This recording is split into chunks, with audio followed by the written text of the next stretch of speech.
ശ്രീ മഹാദേവി നമഃ. ദേവി ഭാഗവതം. നഹുഷൻ എന്ന അസുരരാജാവ് ദേവലോകം ഭരിച്ചതായ ദേവേന്ദ്രനായ ചരിതമാണ് ഇപ്പോൾ പ്രതിപാദിക്കുന്നത്. ദേവേന്ദ്രൻ മഹർഷി തൊഷ്ടാവിന്റെ മകൻ വൃതനെ ചതിയാൽ വധിച്ചു. ബ്രഹ്മഹത്യാഭാവത്താൽ ശാപഗ്രസ്തനായ ദേവേന്ദ്രൻ മനസമാധാനം ലഭിക്കാതെ ഒരു താമരമൊട്ടിൽ അഭയം പ്രാപിച്ചു. ദേവന്മാർ നഹുഷൻ എന്ന അസുരരാജാവിനെ ദേവേന്ദ്രനായി വാഴിച്ചു. നഹുഷൻ ദേവജ്ഞി ഇന്ദ്രാണിയിൽ ആസക്തനായി.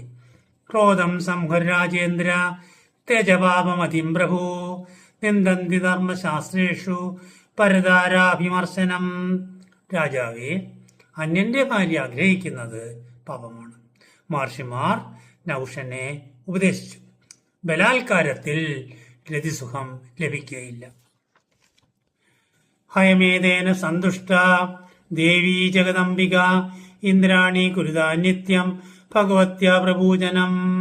ദേവന്മാരെ, മഹാദേവിയെ സന്തുഷ്ടയാക്കാൻ നിങ്ങൾ അശ്വമേധയാഗം ചെയ്യുവിൻ.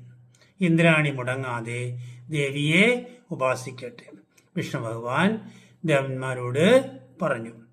ഇന്ദ്രാണി ദേവഗുരു ബൃഹസ്പതിയിൽ നിന്നും മന്ത്രദീക്ഷ നേടി ഉപാസന തുടങ്ങി. കോടി സൂര്യ പ്രതീകാശ ചന്ദ്രകോടി സുശീതള വിദ്യത് കോടി സമാനാഭ ചതുർവേദ സമന്വിത. ഭുവനേശ്വരി ഇന്ദ്രാണിക്ക് പ്രത്യക്ഷ ദർശനത്താൽ നഹുഷഭയത്തിൽ നിന്നും മോചനം നൽകി അനുഗ്രഹിച്ചു.